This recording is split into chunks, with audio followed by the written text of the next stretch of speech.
আজ আমি এই সুন্দর একটি জামা বানিয়ে ফেললাম। দেখেন কতটা সুন্দর দেখা যাচ্ছে জামাটি। তো জামাটি আমি আপনার সাথে শেয়ার করব, কাটিং, সেলাই সবকিছুই।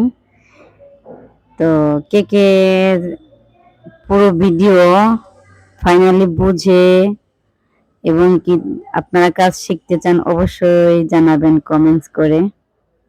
তাহলে আমি বুঝিয়ে কাপড় কাটার সময় আমি দেখিয়ে দেব। তা আমি এখন কাপড়টা কেটে নিলাম। কেটে নেওয়ার পরে আমি কাপড়টা সেলাই করব। তো আমার অনেক ইচ্ছা ছিল আমি সেলাই মেশিনের কাজ করব, কাজ শিখব। তা আমি নিজেই কাজটা শিখে ফেলেছি।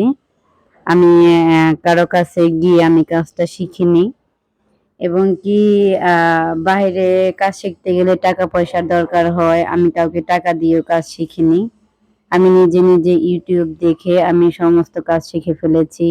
ব্লাউজ থেকে শুরু করে আমি সবই এখন বানিয়ে ফেলতে পারি। তো আমার জামাটি আমি এখন সেলাই করে নিচ্ছি আর কি। তো অবশ্যই এটা আমার জামা না, অন্য আরেকজনের জামা। তো আপনারা যদি এরকম ভিডিও দেখতে চান অবশ্যই লাইক কমেন্টস করবেন, আর ভালো লাগলে অবশ্যই একটা শেয়ার দিবেন, লাইক কমেন্টস করবেন। তো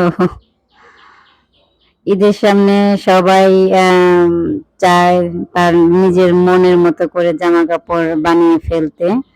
দেখা যায় যে টেলার্সে আপনার হচ্ছে কাপড় বানাতে দিলে হয়তো বা অনেক সময় মন মতো হয় না, এই লুজ হয় বা ফিটিং হয় বা এটা সেটা নানান রকমের প্রবলেম দেখায়।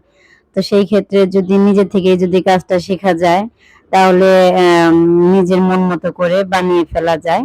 তো সেই উদ্দেশ্যে অবশ্য আমার কাজটা শেখা।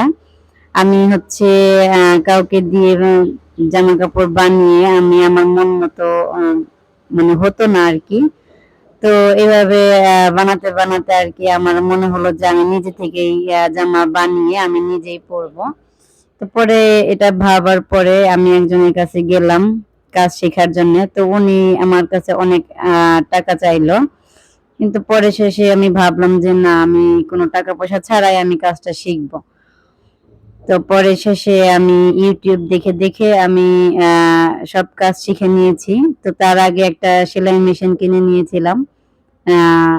সেলাই মেশিন থাকলে আপনারা নিজেই ঘরে ট্রাই করতে একটা সময় দেখবেন যে হয়ে গেছে আপনার কাজ শেখা। কিন্তু সেলাই মেশিন না থাকলে কিন্তু পারাটা সম্ভব না। অবশ্যই সেলাই মেশিন আগে কিনে নিতে হবে। তো তারপরে হচ্ছে আপনি ইউটিউব দেখে একবার ছাড়া ৫ বার দেখবেন। দেখার পরে আপনি অবশ্যই বুঝতে পারবেন মাপ ঝোঁক সবকিছুই আর কি। তো বোঝার পরে আপনি নিজে থেকেই আপনি বানিয়ে নিতে পারবেন আপনার মনের মতো করে ড্রেস। তো আমিও সেভাবেই কাজটা শিখেছি। আর হচ্ছে সবথেকে বড় কথা হচ্ছে মনের মধ্যে জেদ রাখতে হবে যে আমি এই কাজটা সফল হবই। আমার সফলতা অর্জন করতে হবে। এরকম একটা জেদ থাকলে আসলে সবই সম্ভব। আর যদি মনের ভিতরে কোনো জেদ না থাকে, দড়ি মাছ না সই পানি, এরকম ভাবে কাজ করতে চাইলে আসলে সম্ভব না। কোনো কিছুই সম্ভব না।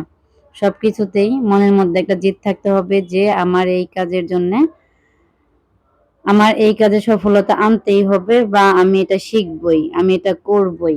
এরকম একটা টার্গেট থাকলে আপনি অবশ্যই পারবেন, অবশ্যই পারবেন। এটা আমার বিশ্বাস। তো একটা মেয়েরও জীবনে নিজের কিছু করা বা উম নিজের দক্ষতায় কিছু ইনকাম করা সেটা হচ্ছে অনেক ভাগ্যের ব্যাপার। তো আশা করি সবার ভালো লাগছে। ধন্যবাদ সবাইকে। ভালো থাকবেন, সুস্থ থাকবেন। আল্লাহ হাফেজ।